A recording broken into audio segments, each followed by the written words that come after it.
Al-Habib Umar bin Muhammad bin Salim bin Hafiz yang dilahirkan pada hari Senin, tanggal 27 Mei tahun 1963 Masehi, adalah seorang ulama dunia era modern.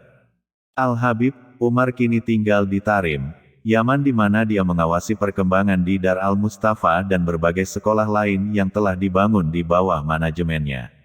Dia masih memegang peran aktif dalam dakwah agama Islam, sedemikian aktifnya sehingga dia meluangkan hampir sepanjang tahunnya mengunjungi berbagai negara di seluruh dunia demi melakukan kegiatan-kegiatan mulianya itu.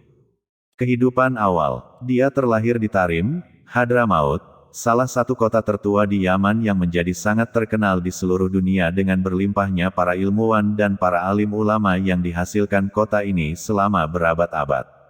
Dia dibesarkan di dalam keluarga yang memiliki tradisi keilmuan Islam, dan kejujuran moral dengan ayahnya yang adalah seorang pejuang martir yang terkenal, sang intelektual, sang dai besar, Muhammad bin Salim bin Hafiz bin Saik Abu Bakar bin Salim. Ayahnya adalah salah seorang ulama intelektual Islam, yang mengabdikan hidupnya demi penyebaran agama Islam dan pengajaran hukum suci serta aturan-aturan mulia dalam Islam. Ia secara tragis diculik oleh kelompok komunis dan diperkirakan telah meninggal. Demikian pula kedua kakek dia, Al-Habib Salim bin Hafiz dan Al-Habib Hafiz bin Abdallah yang merupakan para intelektual Islam yang sangat dihormati kaum ulama dan intelektual Muslim pada masanya. Nasab, dia adalah Al-Habib Umar putra dari Muhammad putra dari Salim putra dari Hafiz putra dari Abdallah putra dari Abi Bakar putra dari Idrus. Putra dari Al-Husain putra dari Al-Saik Abi Bakar putra dari Salim putra dari Abdallah putra dari Abdal-Rahman putra dari Abdallah putra dari Al-Saik, Abdal-Rahman Al-Sakaf putra dari Muhammad Maula Al-Dawila putra dari Ali putra dari Alawi putra dari Al-Faqih Al-Muqaddam Muhammad putra dari Ali putra dari Muhammad Sahib Al-Mirbat putra dari Ali Hali, Kasam putra dari Alawi putra dari Muhammad putra dari Alawi putra dari Ubaidallah putra dari Al-Imam Al-Muhajir Tu'aullah Ahmad putra dari Isa putra dari Muhammad putra dari Ali Al-Uraidi putra dari Jafar Al-Sadiq putra dari Muhammad Al-Bakir putra dari Ali Zain Al-Abidin putra dari Husain sang cucu laki-laki. Putra dari pasangan, Ali putra dari Abu Talib dan Fatimah Al-Zahra putri dari Rasul Muhammad Shallallahu Alaihi Wasallam. Masa kecil, dia telah mampu menghafal Al-Quran pada usia yang sangat muda dan juga menghafal berbagai teks inti dalam fikih, hadits, bahasa Arab dan berbagai ilmu-ilmu keagamaan yang membuatnya termasuk dalam lingkaran keilmuan yang dipegang teguh oleh begitu banyak ulama-ulama tradisional seperti Muhammad bin Alawi bin Syihab dan Al-Saik Fadl Ba Fadl serta para ulama lain yang mengajar di Ribat Tarim. Dia pun mempelajari berbagai ilmu termasuk ilmu-ilmu spiritual keagamaan dari ayahnya yang meninggal syahid, Al-Habib Muhammad bin Salim, yang darinya didapatkan cinta dan perhatiannya yang mendalam pada dakwah dan bimbingan atau tuntunan keagamaan dengan cara Allah Subhanahu wa Ta'ala. Ayahnya begitu memperhatikan sang Umar kecil yang selalu berada di sisi ayahnya di dalam lingkaran ilmu dan zikir. Namun secara tragis, ketika Al-Habib Umar sedang menemani ayahnya untuk sholat Jumat, ayahnya diculik oleh golongan komunis dan sang Umar kecil sendirian pulang ke rumahnya, dengan masih membawa syal milik ayahnya, dan sejak saat itu ayahnya tidak pernah terlihat lagi. Ini menyebabkan, Umar muda menganggap bahwa tanggung jawab untuk meneruskan pekerjaan yang dilakukan ayahnya dalam bidang dakwah sama seperti seakan-akan syal sang ayah menjadi bendera yang diberikan padanya di masa kecil sebelum ia mati syahid. Sejak itu, dengan sang bendera dikibarkannya tinggi-tinggi, ia memulai, secara bersemangat, perjalanan penuh perjuangan, mengumpulkan orang-orang, membentuk majelis-majelis dan dakwah. Perjuangan dan usahanya yang keras demi melanjutkan pekerjaan ayahnya mulai membuahkan hasil.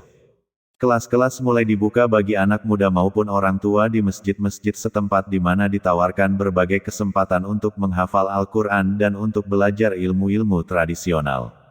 Dikirim ke kota Al-Baida, dia sesungguhnya telah benar-benar memahami kitab suci sehingga dia telah diberikan sesuatu yang khusus dari Allah meskipun usianya masih muda.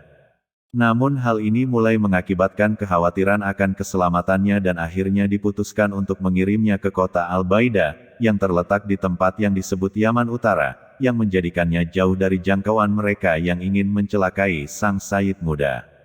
Di sana dimulai babak penting baru dalam perkembangannya. Masuk sekolah ribat di Al-Baida, dia mulai belajar ilmu-ilmu tradisional di bawah bimbingan ahli dari Yang Mulia Al-Habib Muhammad bin Abdullah Al-Hadar, semoga Allah mengampuninya, dan juga di bawah bimbingan ulama mazhab Syafi'i Al-Habib Zain bin Sumaid, semoga Allah melindunginya. Janjinya terpenuhi ketika akhirnya dia ditunjuk sebagai seorang guru tak lama sesudahnya. Dia juga terus melanjutkan perjuangannya yang melelahkan dalam bidang dakwah. Kali ini tempatnya adalah Al-Baida, dan kota-kota serta desa-desa di sekitarnya. Tiada satupun yang terlewat dalam usahanya untuk mengenalkan kembali cinta kasih Allah dan Rasul-Nya Shallallahu Alaihi Wasallam ke dalam hati sanubari mereka semua. Kelas-kelas dan majelis didirikan, pengajaran dimulai dan orang-orang dibimbing.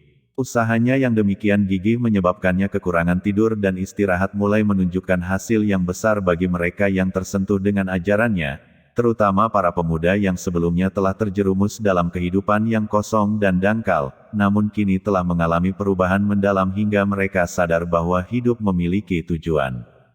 Mereka bangga dengan identitas baru mereka sebagai orang Islam, mengenakan sorban, selendang Islam dan mulai memusatkan perhatian mereka untuk meraih sifat-sifat luhur dan mulia dari Sang Rasul pesuruh Allah Subhanahu wa Ta'ala.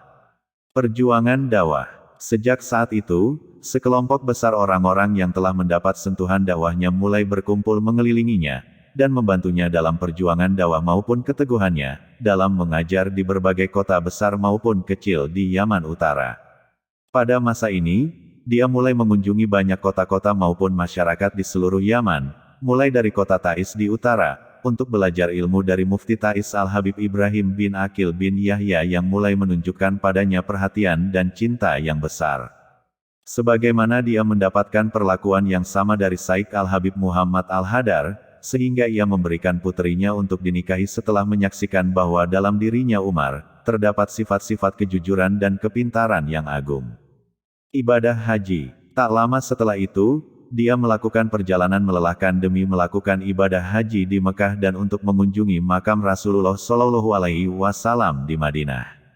Dalam perjalanannya ke Hijaz, dia diberkahi kesempatan untuk mempelajari beberapa kitab dari para ulama terkenal di sana, terutama dari Al-Habib Abdul Qadir bin Ahmad Al-Sakaf yang menyaksikan bahwa di dalam diri Umar muda terdapat semangat pemuda yang penuh cinta kepada Allah dan Rasul-Nya, dan sungguh-sungguh tenggelam dalam penyebaran ilmu dan keadilan terhadap sesama umat manusia sehingga ia dicintai Al-Habib Abdul Qadir salah seorang guru besarnya. Begitu pula dia diberkahi untuk menerima ilmu dan bimbingan dari kedua pilar keadilan di Hijaz, yakni Al-Habib Ahmed Mashur Al-Haddad dan Al-Habib Atas Al-Habashi.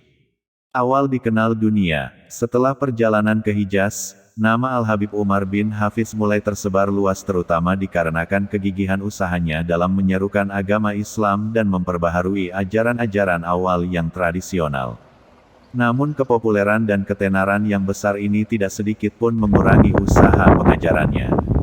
Bahkan sebaliknya, ini menjadikannya mendapatkan sumber tambahan di mana tujuan-tujuan mulia lainnya dapat dipertahankan. Tiada waktu yang terbuang sia-sia, setiap saat dipenuhi dengan mengingat Allah dalam berbagai manifestasinya, dan dalam berbagai situasi dan lokasi yang berbeda. Perhatiannya yang mendalam terhadap membangun keimanan terutama pada mereka yang berada di dekatnya, telah menjadi salah satu dari perilakunya yang paling terlihat jelas sehingga membuat namanya tersebar luas bahkan hingga sampai ke dunia baru. Negara Oman akan menjadi fase berikutnya dalam pergerakan menuju pembaharuan abad ke-15.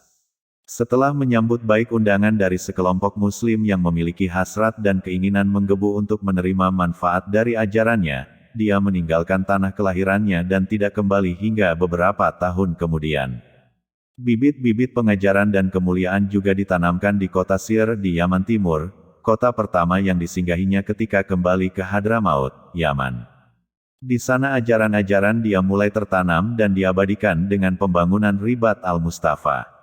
Ini merupakan titik balik utama dan dapat memberi tanda lebih dari satu jalan, dalam hal melengkapi aspek teoretis dari usaha ini dan menciptakan bukti-bukti konkret yang dapat mewakili pengajaran-pengajaran pada masa depan.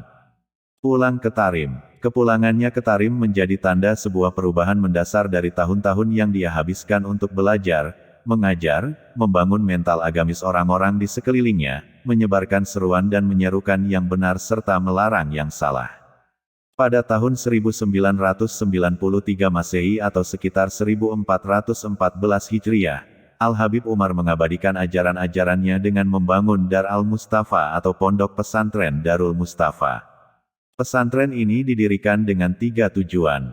Mengajarkan berbagai disiplin ilmu keislaman secara bertatap muka talaki, dan para pengajarnya adalah para ahli yang memiliki sanad keilmuan yang dapat dipertanggungjawabkan. Menyucikan diri dan memperbaiki akhlak, menyebarkan ilmu yang bermanfaat serta berdakwah menyeru kepada jalan yang diridai Allah Subhanahu wa Ta'ala dan sesuai dengan apa-apa yang diajarkan oleh Rasulullah Shallallahu Alaihi Wasallam serta para salafun salihin. Dar al-Mustafa menjadi hadiah dia bagi dunia, dan di pesantren itu pula lah ajaran para salafus salihin diserukan, hingga menyebar ke seluruh penjuru dunia.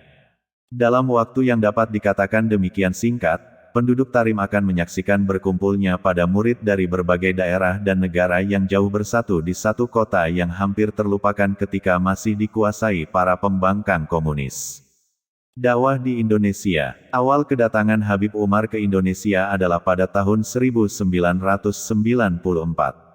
Dia diutus oleh Al-Habib Abdul Qadir bin Ahmad Assegaf yang berada di Jeddah untuk mengingatkan dan menggugah girah, semangat atau rasa kepedulian para Alawiyin Indonesia.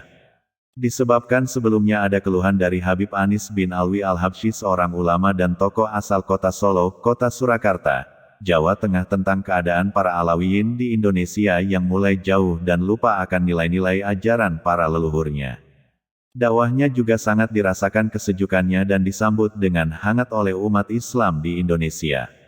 Masyarakat menyambutnya dengan sangat antusias dan hangat, mengingat bahwa kakeknya yang kedua, Al-Habib Hafiz bin Abdullah bin Syekh Abu Bakar bin Salim, berasal dari Kabupaten Bondowoso, Jawa Timur, Indonesia. Dakwahnya yang sangat indah dan sejuk itu yang bersumber dan sang kakek Nabi Muhammad SAW, sangatlah diterima oleh berbagai kalangan, baik pemerintah maupun rakyat, kaya ataupun miskin, tua ataupun muda.